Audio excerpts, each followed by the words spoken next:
Yo venía dictando hace mucho tiempo cursos de voz, talleres y etcétera. Cuando vino la pandemia, eh, había todas las actividades que hacíamos en presencial tuvieron que tener una transformación y en mucho desarrollaron el teatro digital, el teatro por Zoom, el teatro por plataformas, ¿no? Nos era difícil además hacer el paso a lo digital. Para un montón de gente en el Perú fue difícil porque nosotros veníamos de una idea de que el video era para el festival, ¿Cómo así? para los festivales. Cuando tú postulabas a un festival te pedían video, Ah, y ahí sí graben. graben. Pero era una grabación además de la cámara fija y sin corte. ¿Por qué? Porque es teatro y para que no se vea que has editado nada. Claro. Eso era una cosa, pero que la teníamos como así es la grabación en teatro. El teatro digital a mí me parecía que es como una cosa, un híbrido raro entre el, el audiovisual hecho por gente que no conoce eh, y la actuación. Era el video más aburrido y feo de la vida, porque era un solo plano de gente de lejos, con muy mal audio, y con una forma de actuar que funciona en presencia, pero con una grabación se hace rara. Claro. Yo he investigado muchísimo sobre el teatro digital justamente porque esa impresión de, pero esto no es exactamente construir ficción para mí o todavía es muy extraño para que yo lo lea. He profundizado en eso, yo creo que sí tiene posibilidades de desarrollo de otras maneras y ahora lo valoro de otra manera. Apareció la oportunidad de hacer radioteatro. Quiero aprovechar para saludar a todos los bestias, animales, burros, ignorantes de mierda. Hace mucho tiempo, a mediados de los años 20 del siglo pasado, la gente tenía por costumbre salir de casa. En ese tiempo el teatro era uno de los principales espectáculos, superando al cine mudo de aquel entonces.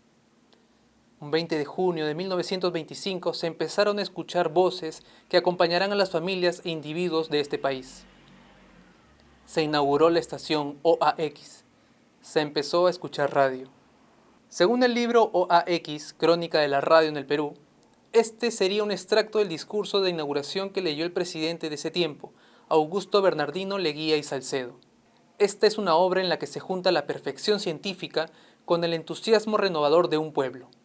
Es incalculable lo que ganará nuestro país con el establecimiento de esta poderosa estación destinada no solo a facilitar las transacciones comerciales y la vinculación más estrecha de las naciones, sino también a propagar, con asombrosa rapidez, los nuevos conocimientos que amplían los horizontes de la vida y las creaciones artísticas que la embellecen. Puede decirse que el perfeccionamiento científico ha vencido a la distancia. Hoy se hace lo que antes parecía imposible: poner en contacto instantáneo a los hombres que habitan los más opuestos extremos del planeta. Acortar la distancia es prolongar la vida. Hace poco, iniciando los años 20 de este siglo, un virus nos hizo quedar en casa. Y así como otros espectáculos, el teatro vio afectada la concurrencia de sus espectadores. En esa imposibilidad de vernos, algunos optaron por contar historias ya no sobre las tablas, sino sumergiéndose en el sonido. El sonido estimula tu imaginación porque te genera la emoción y tú completas la imagen. Claro. Eso es lo que hace el sonido, ¿no? Entonces realmente es una experiencia diferente, por eso no es comparable con, ni hay que transformarnos en algo. Al aire, Sofía Rebata, actriz y directora de teatro, educadora y docente universitaria.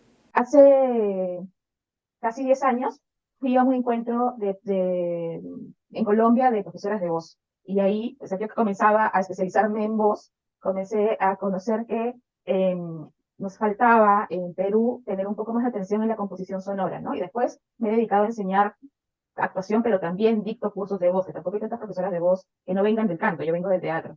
Entonces, docentes que sean que trabajen de manera específica la voz expresiva, la voz hablada, para construir, por ejemplo, personajes o para comunicar. Por ejemplo, tú puedes trabajar un personaje que es más o menos así, ¿me entiendes? Claro. Y otro que es de otra manera.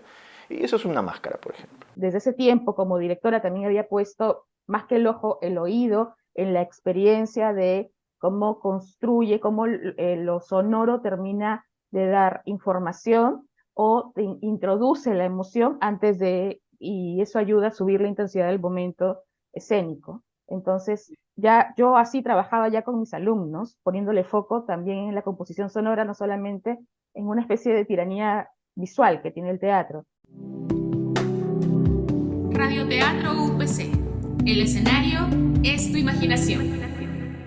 La pandemia ha alejado a las personas de un sinnúmero de actividades, especialmente de aquellas que implicaban estar juntos. No estamos en el teatro, pero continuamos con el ritual de compartir historias. Mi nombre es Manuel Guerrero. Y el mío, Sofía Rebata. Y en Radioteatro UPC los textos dramáticos son interpretados para seguir viviendo el teatro, aún en la distancia. Cuando me proponieron hacer radioficción, yo dije, por supuesto, quiero profundizar, y ahora sí, o sea, porque yo hablaba del universo sonoro desde la composición escénica, pero era mi oportunidad para hacer un universo sonoro exclusivo con el foco para escucharse, solo escucharse. Nosotros veníamos de planificar una obra mía que se llama Horizonte de Evento, teníamos pactada una temporada, una segunda temporada y una gira.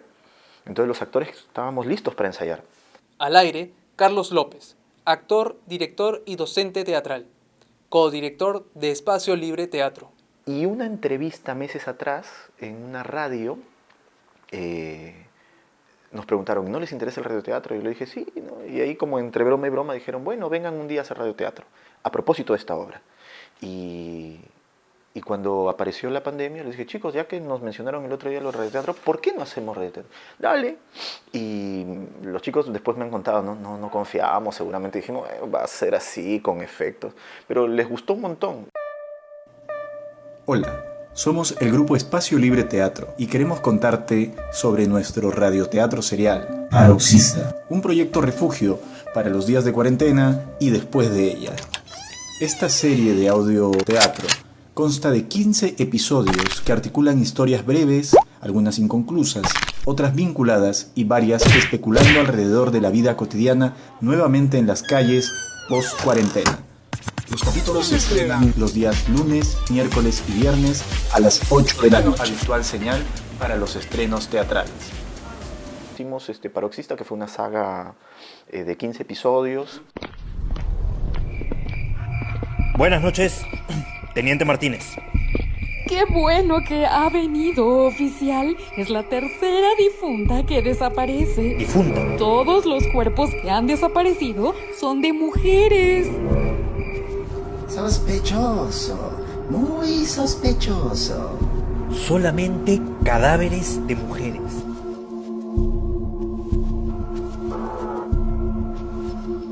Según lo que yo he registrado, es la primera producción de audioficción en Perú, en pandemia. ¿Ya? Y me atrevo a decir que debe estar entre los 5 primeros de la región, del continente, de pandemia. Quería mencionar UPC, está mencionando 80 veces UPC. Es que UPC Cultural hizo un estudio y revisó que había muy poquito, o sea, sí había audioficción, pero dentro de la audioficción había muy poquita producción de radioteatro, o de teatro adaptado a la audioficción. Yo hice un mapeo con respecto al radioteatro, por ejemplo, o sea, más que radioteatro, a la ficción sonora en el país. Y por supuesto, todo el mundo te dice mi novela favorita. Claro. Bacán, sí, bien mi novela favorita, lo que quieras. Mi novela favorita, una versión sonora de la esencia de las obras literarias, patrimonio de la humanidad, seleccionadas y presentadas por Mario Vargas Llosa. Les habla Mario Vargas Llosa. Hoy tenemos para ustedes una de mis novelas favoritas, El retrato de Dorian Gray. Uno tendría que pensar, por ejemplo, Los Chistosos era el programa más exitoso, no es mi novela favorita, el programa más exitoso de ficción sonora del país, de la radio nacional, ha sido Los Chistosos. Muy buenas tardes, amigos de Los Chistosos. Soy Fernando Carvalho, primo hermano de Brenda Carvalho.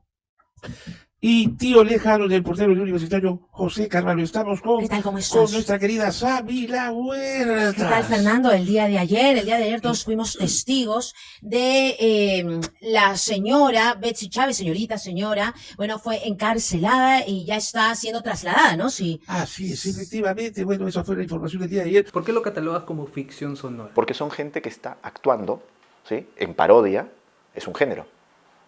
Están parodiando, están dramatizando, claro, solo que son brillantes imitadores. En la década del 30, buscando ser atractiva, necesaria, imprescindible para la sociedad peruana, la radio sacó al teatro de las tablas y lo puso frente a un micrófono.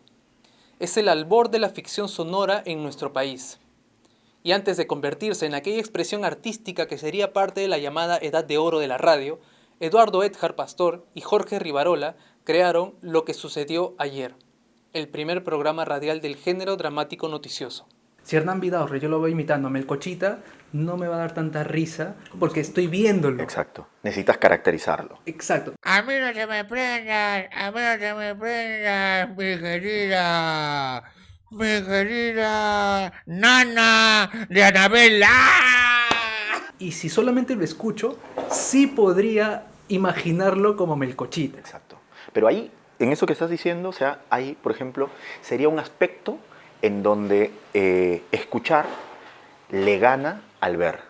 Claro. ¿Entiendes? Eso es lo que siento que no se ha sabido poner en valor. O sea, que por diversas razones. Yo creo que una de las razones es que no hemos señalado, gente, esto es ficción sonora, ¿sí? El radioteatro fue esto, pero acá se está haciendo también, de alguna manera, un tipo de radio ficción. Gracias a Radioteatro tuvimos la oportunidad de participar en un evento que organizó Espacio Libre, que es un grupo de teatro, que justamente en medio de la pandemia estaba haciendo el foco en audioficción. En febrero del 2021, Espacio Libre organiza el 5º encuentro del Barranco, Teatro para Audífonos. Esta edición juntó a distintos colectivos que se arriesgaron a contar historias solo con sonidos, entre ellas Teatra Globos al Viento, La Maldita Compañía, Parada Alterna, Grupo Yacta, Susurros en la Web, Proyecto Lume, Laberinto de Monstruos, Pánico Escénico, Proyecto Maternidades y Radioteatro UPC. Y aunque el teatro clásico y tradicional es en vivo y casi de carácter fugaz, algunas propuestas sonoras están alojadas en la web y aún son posibles de escuchar. Por ejemplo, había un grupo, no me acuerdo si era de Piero de Tumbes, que había generado teatro por llamada. Un actor, o sea, tú comprabas entrada, y un actor llamaba a la persona y le decía por teléfono el monólogo. Creo que había espacio para cierta interacción. Tengo pendiente eso de investigar más porque me parece como cruzar la teatralidad de lo real junto con la ficción. Como el proyecto nació en el encierro, planteábamos que deja de estar viendo un rato y escucha. Incluso un chico alguna vez que me entrevistaba me dijo que a él el teatro le daba mucha impresión y ponía muy nervioso que sea tan directo y que disfrutaba más el teatro digital, por eso. Como el proyecto de Teatro para Audífonos, que nosotros aprendimos algo ahí, ¿no? Para que se escuche bien tiene que ser en audífonos. Tiene que ser en audífonos. La propuesta nuestra de la ficción, para que le prestes atención, necesitas audífonos. La ficción sonora, sea el radioteatro o la radionovela, fue de las protagonistas de lo que se conoce como la Edad de Oro de la radio. Las familias se reunían alrededor de un aparato hablador para envolverse en sus voces. Hoy el internet y su portabilidad les permiten a uno envolverse a solas, ensimismarse entre tantos otros ensimismados, ensimismadas o ensimismades. ¿Será esta una nueva Edad de Oro? Ojo que el podcast no necesariamente es la ficción sonora, pero sí voces que nos acompañan en nuestras soledades. Esto es teatro para audífonos. Si tú lo quieres escuchar, tienes que hacerlo con audífonos. Sí. Eso significa que yo, dentro de mi casa o fuera de mi casa, lo puedo escuchar siempre y cuando lleve un audífono. Entonces puedo hacer otras cosas mientras estoy mientras estoy escuchando. ¿En algún momento identificaron qué otras cosas la gente hacía mientras están escuchando, por así decirlo? Sí. Limpieza en su casa. Ya. Deporte. Ya. Cocinar. Había cosas súper interesantes y cosas que yo aprendí en la pandemia, como lo que tú mencionabas de la accesibilidad. Por ejemplo, en Lima los teatros están concentrados en muy poquitos distritos. O sea, Perú tiene pocos espacios escénicos. Hay más teatros en Lima, y dentro de Lima están en Miraflores y en Barranco, principalmente. Algunos están en Magdalena, uno en San Borja, o sea, así, la gente que vive en La Molina o que vive en San Juan de Lurigancho o en Comas, hay en Comas unas salas pequeñitas, pero digamos no hay mucho tampoco, ¿no? Tenía el Teatro de Plaza Norte, pero hay que trasladarse y el tráfico es bien agresivo en la ciudad, entonces una persona mayor no se puede movilizar sola, una persona, un niño, una niña, si no lo llevan, y si hay pocos espacios, la accesibilidad es difícil, entonces no van a llegar al teatro. Y pienso en el audífono porque cuando había gente que cocinaba y estaba escuchando el parlante, a veces la fritura, o el caño abierto cuando estás lavando, no te deja escuchar. Claro, la mezcla del sonido con todo lo que contamina alrededor, al final termina quitándote la experiencia, ¿no? Sí, totalmente. Y una amiga me decía, Sofía, me encanta este tipo de productos porque yo tengo una prima que no ve, que es invidente, Entonces, cuando va al teatro, entiende la mitad de la obra o menos, porque la carga está en lo que tienes que ver. Entonces, no puede. Y a él le encanta la ficción, le encanta lo que le gusta a cualquier persona para nutrirse con el arte. Entonces, cuando escucha podcasts que están elaborados pensando en un viaje sonoro cerrado, completo, lo disfruta y agradece que hayan, digamos, ella que totalmente no puede ver, aprecia el empaquetado, el producto pensado y bien empaquetado en cuanto a la composición sonora, ¿no? ¿Tú has tenido alguna experiencia desde tu producción sonora con personas con discapacidad visual? No lo he tenido. Sin embargo, poníamos como dentro de las valoraciones de por qué escuchar esto, teníamos que ver con el descanso visual. ¿Descanso visual? Sí. O sea que me parece que es algo que no es... En la pandemia estuvo muy fuerte porque, claro, al estar encerrado la gente estaba con el ribotril de ver YouTube, para estar medio dopado, ¿no? O sea, para aguantar el encierro. Y claro, mucha gente comenzó a usar lentes en esa época, ¿me entiendes? Incluso hay gente que no tiene tiempo suficiente para leer, hay gente que, atrapada en el tráfico que te hace la vida miserable, encuentra en los podcasts, en los productos audibles, un espacio para vivir, para tener calidad de vida. No es posible que no haya ficción sonora, ¿ya? Casi que los cuerpos lo piden. Yo necesito amor, comprensión y ternura. Yo esperaba que así con el boom de Chile, de Argentina, de Colombia, se contagiara un poco el Perú. Creo que se escucha más, uno se está familiarizando más, pero hay diferentes productos, ¿no? Creo que en un par de años más Latinoamérica va a adentrarse más a lo que es, digamos, a comparación de Estados Unidos, que es el consumo de productos en audio. ¿Cuánto está el audio metido en nuestra vida?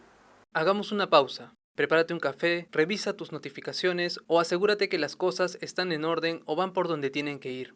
La Neuma es un espacio que parte de la necesidad de resolver dudas o inquietudes personales. Estas podrían ser de tu interés y tal vez las de alguien más. Si es así, considera la posibilidad de compartirlo. Ahora sí, continuamos. Después de nosotros, después de Paroxista, salió un proyecto que era Historias para Escuchar, que estaba en YouTube. Salía por semana, sacaron 4 o 5, que eran casi monólogos. Claro. O sea, muy fáciles, o sea, no fácil en el sentido despectivo, sino como grabarte en tu casa. De hecho, eso hacía que a veces escuchabas, ¿no?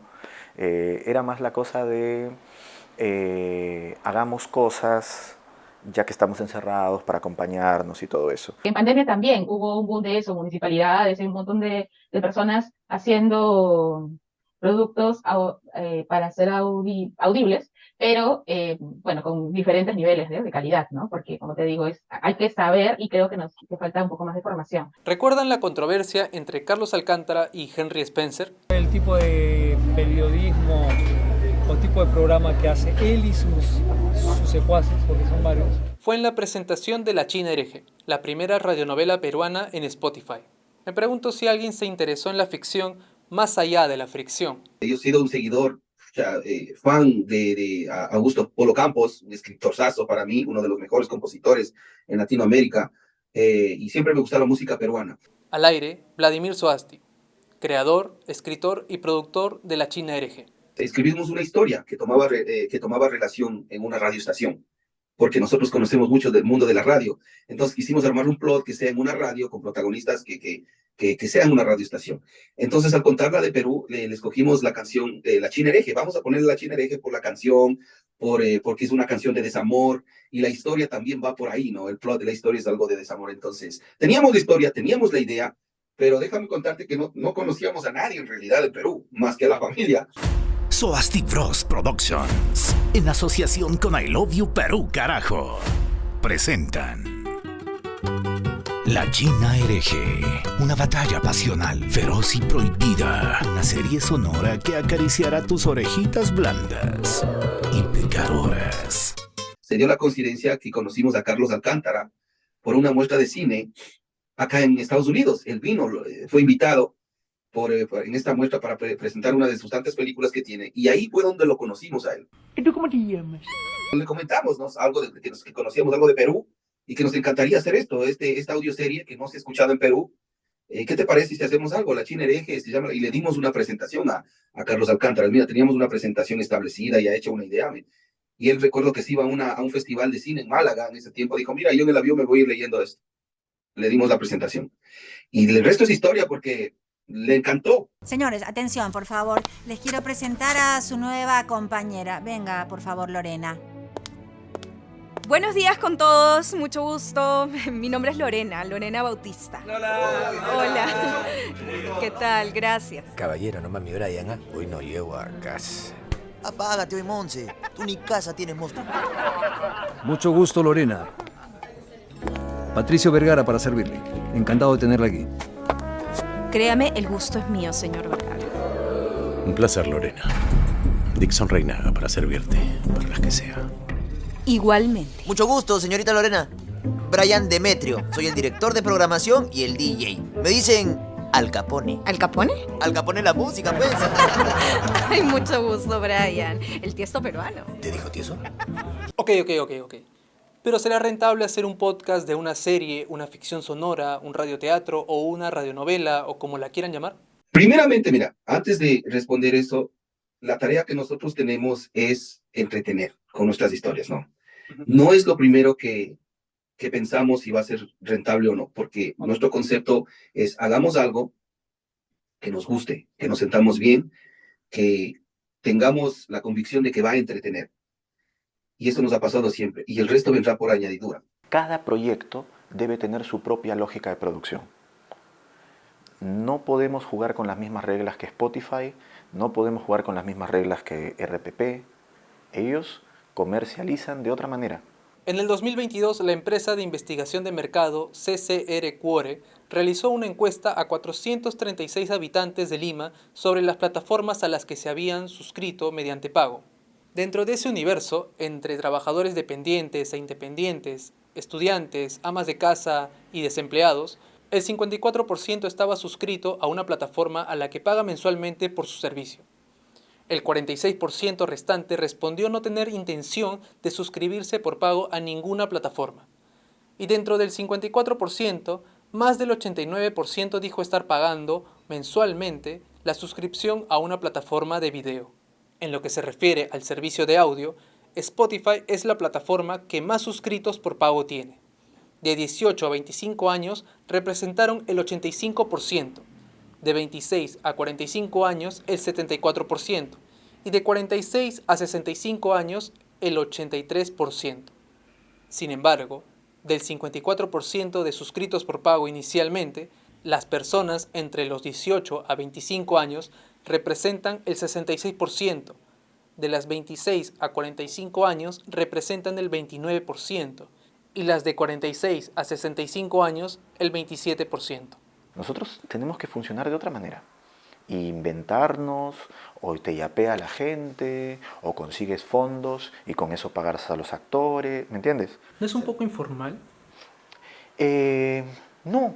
En este preciso momento que me digas, ¿y cómo te fue? ¿Y qué fue? ¿Salió? O sea, ¿recuperaste? ¿Hicieron? ¿Cómo hicieron? O sea, no se trata de eso. Hay proyectos que no tienen una retribución directa en la lógica de venta de entradas y esto, sino que funciona de otras maneras. ¿Por qué eso también hace que el proyecto sea atractivo? Esta misma historia ya se está hablando que van a hacer una obra de teatro.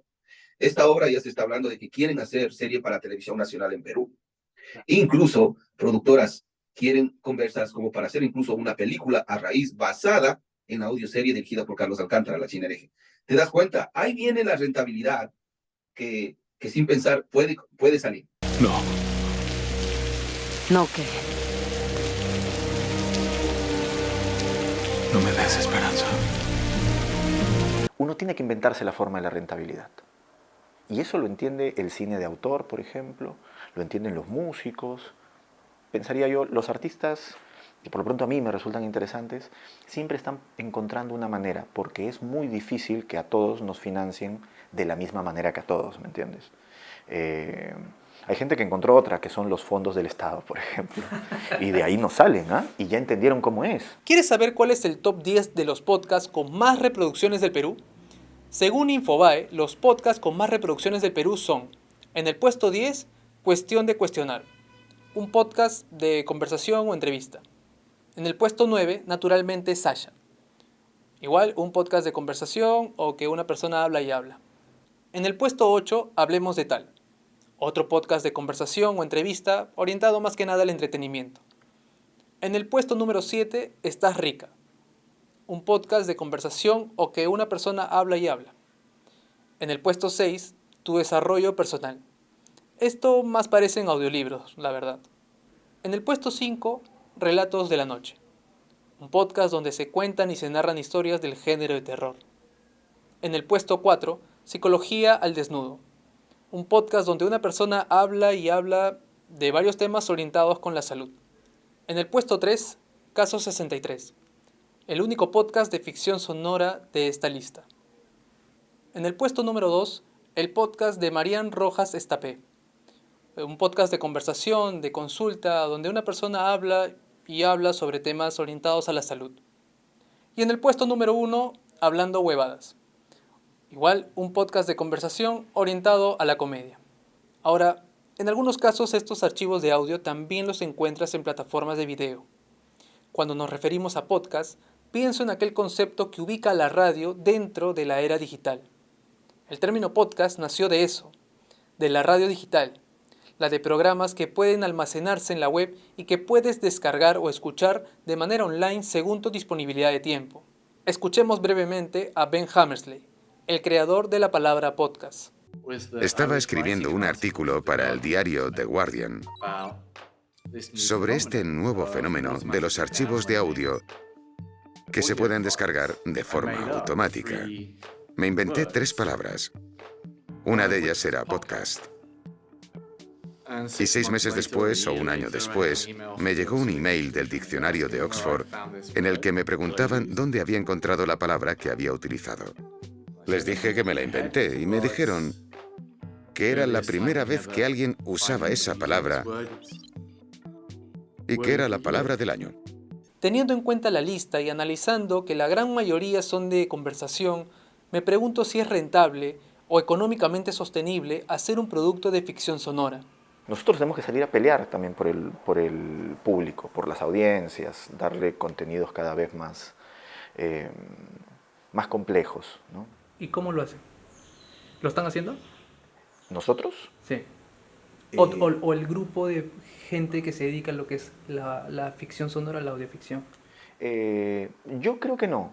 Yo creo que no creo porque la gente no tenga capacidad ni nada de esto, sino porque requiere tiempo, es un montón de trabajo y uno no percibe, no encuentra todavía la forma de negocio y rentabilidad de eso. Para nosotros creemos que es rentable. Claro que va a ser rentable, tanto profesionalmente como artistas, más que todo cuando te rodeas de un grupo de artistas buenos, y lo económico viene por añadidura. Sí es rentable. Pero sí encontré algo, por ejemplo, que después he escuchado en festivales de podcast y esto, algunos referentes de estos programas de radioteatro que te decía que escuchaba, que decían que ahora que lo alojan, notan que el público, la curva de público es primer episodio, segundo episodio, arriba, tercero ya cae. Entonces parece que o el público se distrae y quiere ver la siguiente novedad, ¿no? O hay que hacer contenidos como de 2 episodios nada más, o una tanda solamente. O tal vez al final la imagen termina prevaleciendo. Sí. Y mira el mismo concepto, ¿no? Podcast hoy también se le dice a la cosa grabada, al video. También ahora está la moda de youtubers que suben el video a Spotify como si fuera podcast. Y un podcast, o sea, algo que es audible, que tiene un diseño sonoro, ¿no? No es como transportable. Incluso en la musicalidad de cómo se habla y en la estructura. Porque muchas veces ponen lo que conversaron en YouTube, pero si tú no lo ves, realmente te cansa porque te agota, porque se vuelve monótono, porque no está compuesto para un ritmo radial, por decirlo de alguna manera, que tiene que tener un ritmo masticado, ¿no? No es fácil hacer un podcast, no es fácil. Incluso se barajó el concepto podcast, ¿no? O sea, como de video. Y a veces ni siquiera tienen buen audio, entonces es como poner contenido por poner contenido sin cuidar, o de repente también porque hay interés, pero no hay conocimiento, porque tampoco hay muchos espacios para aprender, ¿no? Es como la gente que tenía una radio digital y tenía su canal en televisión de la radio. ¿Y qué pasaban? A los tipos hablando. Amigo, tienes un canal de televisión, inventa algo. Un amigo me dijo emocionado, oye, ahora se puede ver en Spotify. ¡No! ¡Maldición! Y yo digo, pero eso es más bien una pérdida para mí, pero tampoco voy a ponerme un altar diciendo que lo que yo opino es lo correcto. ¿Cómo mueren los radioteatros y las radionovelas en los años de la radio analógica? Quizás el libro OAX tenga la respuesta. Les voy a leer 2 extractos de la obra. Página 180. Se dice, y algunos lo aseguran, que la televisión no llegó al Perú durante el gobierno de Odría sencillamente porque al dictador no le dio la gana. ¿Le tenía miedo? ¿Intuía el general que su torpe hablar, su pinta regordeta, no eran telegénicas? ¿O será que sencillamente era un dictador a la antigua con ocultos terrores por todo lo moderno? Todas son conjeturas. El caso es que la TV llega al Perú auspiciada por Prado, hombre cosmopolita, elegante, aristocrático, que gusta de su propia imagen pública y se siente muy seguro de su apariencia, con y sin medallas. Y el caso también es que, con la llegada de la televisión, la vida de la radio va a dar un vuelco histórico más. Y grave, y rotundo, y sorprendente como siempre. Y aquí pasamos a otro extracto, páginas 202 y 203. Si bien la música y las radios que solo pasan música son muchas ahora, es la característica de la radio frente a la tele, habrán de pasar años antes de que las radionovelas dejen de ser el soporte de la programación. Y eso será cuando la TV haya asumido plenamente y con éxito el reto de hacer telenovelas. Ok, ¿hay algún ejemplo de ficción sonora actual que haya tenido éxito? Informe de ingreso, paciente NN, número de ficha clínica 63. Diagnóstico, psicosis paranoide, presenta ideaciones y pensamientos delirantes que se organizan en la idea central de que proviene del futuro. Doctora Elisa Aldunate. Caso 63, por ejemplo, que fue un boom, ¿no? Claro. Y está súper bien compuesto, y tú ves los escenarios y los personajes son poquitos y tienen una cierta sencillez en los elementos base. Caso 63. Ya, claro. ¿No? La de Chile, la de Spotify, que ahorita va a ser película también. Una misión en el pasado. Debo evitar que ella haga algo. Tengo que evitar que tome un avión. Para cambiar el futuro de la humanidad. En el futuro no tenemos nada. ¿Tiene miedo, doctora? ¿Qué cree usted? Caso 63. Creer es solo cuestión de tiempo. Fue un exitazo. Muy parecido al sistema de producción nuestra, o sea que los actores se grababan desde sus casas porque todavía están encerrados, pero ellos lo comienzan a grabar en agosto, septiembre de 2020. En agosto nosotros ya habíamos terminado los 15 episodios de Paroxista. ¡Ay, sí! ¡Ay, sí! ¡Ay, sí! Y por supuesto la gran diferencia es que ellos tenían la rotación de Spotify, estaba producido por Spotify, y que nosotros no teníamos ese sistema de ponerlo en el aire y que la gente lo escuche. Nosotros cobrábamos. Las emisoras y productoras de este tipo de contenido tienen 2 opciones para difundir su propuesta sonora. Algunas eligen publicar la obra entera de una sola vez. Estas argumentan que al publicarlo así le dan al receptor la posibilidad de manejar sus tiempos y escuchar al momento que deseen. Otras eligen publicar de a pocos, sea un episodio semanal o con un intervalo de tiempo. Dicen que de esta forma se genera una expectativa y fidelidad del oyente. En todo caso, ¿tú cómo prefieres que te la den? ¿Entera de una sola vez o de a poquitos? ¿Qué se necesita para hacer una ficción sonora? Las ganas. Las ganas. Primeramente tienes que tener las ganas de hacer, si es que te gusta, por más que tengas un micrófono, un software, una buena computadora, si no tienes las ganas de hacerlo, no, vas a empezar y te vas a quedar en la mitad y no lo vas a lograr. No se puede agarrar tal cual la obra literaria y hacerlo en radioficción o en audioficción, no se puede. Se tiene que adaptar los diálogos y también diseñar la composición de la curva dramática junto con el universo sonoro, ¿no? Una historia de 5 minutos de 2 personas. ¿Qué vas a necesitar? Vas a necesitar un micrófono, ese mismo micrófono puedes utilizar para los dos. Si en realidad no necesitas, puedes grabarlo por separado o el mismo micrófono pueden compartir. Entonces un micrófono, un software que ahora es súper fácil conseguir, hasta gratis, software de grabación de sonido. Eso sí, si vas a hacer algo de sonido que sea lo mejor que tú puedas, de calidad, y bases de conocimiento de edición, ¿no? De edición, en donde tienes una idea, y si no lo conoces en el camino, lo vas a ir aprendiendo. La música te transporta inmediatamente, el sonido es súper poderoso para llevarte a otro universo y cambiarte el estado de ánimo. Si no tienes la experiencia, no te metas a escribir una historia donde necesitas 10, 15 actores o donde necesitas, pucha, qué sé yo, más que todo lo que es logística con actores, ¿no? Hay una cosa que ocurre con los actores y actrices, que es que probablemente sea el único oficio en el mundo que quieren trabajar. Que quieren trabajar. Hacer su trabajo. A pesar de que saben que no van a ganar, lo quieren hacer. Claro, a la final no deja de ser un negocio. Alguien que hace una película te va a cobrar un ticket para ir a ver la película. Alguien que, las series que salen en plataformas de streaming, tienes que pagar una mensualidad para que poder ver todas estas series que salen. Es lo mismo, claro, yo te diría, estaría mintiendo, decía, no, claro, no pensamos en eso. Claro que al final se busca tener rentabilidad, pero no es el objetivo, ¿sí me entiendes? No es el objetivo, sino que a través de hacer buenos productos, a través de hacer calidad, a través de presentar tu trabajo, lo que te gusta, con calidad, con entusiasmo, con que va a gustar a la gente se va a dar cuenta y lo va a consumir y te va a ser rentable, ¿sí o no? Todavía creo que no es posible que quien invierta piense, y voy a recuperar, ¿no? Y lo veo bien difícil hoy. Y lo veo bien difícil en la medida que el video tiene audio y video, ¿no? La exclusividad va a ser como de nicho seguramente, ¿no? Pero es un gran soporte lo que dices del público con discapacidad, por ejemplo. Y si hay forma de hacer alianzas, bravazo. Va a ayudar, va a ser sostenible. Hasta que en un momento la cosa podamos facturar de esto, ¿no? Bienvenidos a La Neuma. Oye, estoy confundido. ¿Es un final triste o un final feliz? Es un final y basta.